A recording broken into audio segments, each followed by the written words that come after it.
Every season has a reason. I've said it before, but now it's spring, so let's talk about spring rituals according to Ayurveda.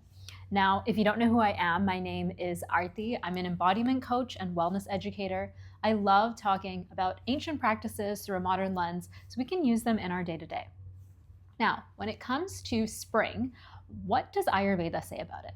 Spring is associated with the element kapha. Kapha is about earth and water. It's about heaviness, sluggishness. We've had this accumulation of energy over the winter, so now it's time for this heaviness to start melting away. Just like the snow is melting, so does this heaviness need to melt. It's also the reason why during this time of year you see a lot of people getting colds, sinus issues, headaches.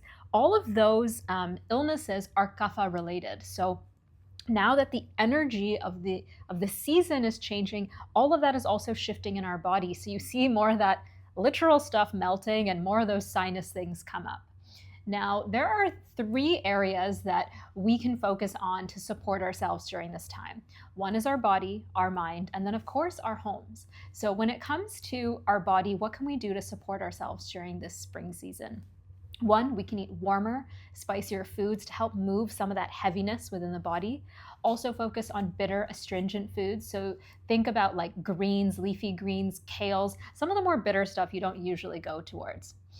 In terms of physical activity, also just getting a little bit more movement in, more movement than the winter time, more dynamic exercises.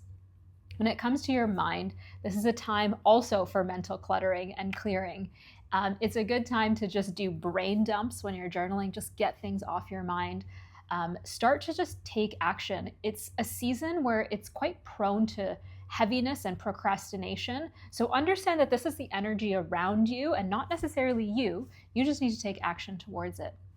The other thing you can do is more energizing meditations or mindfulness practices. You can do more pranayama like kapalbhati, which is a much more of like a forced exhale, and that will be more energizing for the body. And then for your home, this is all about decluttering, spring cleaning.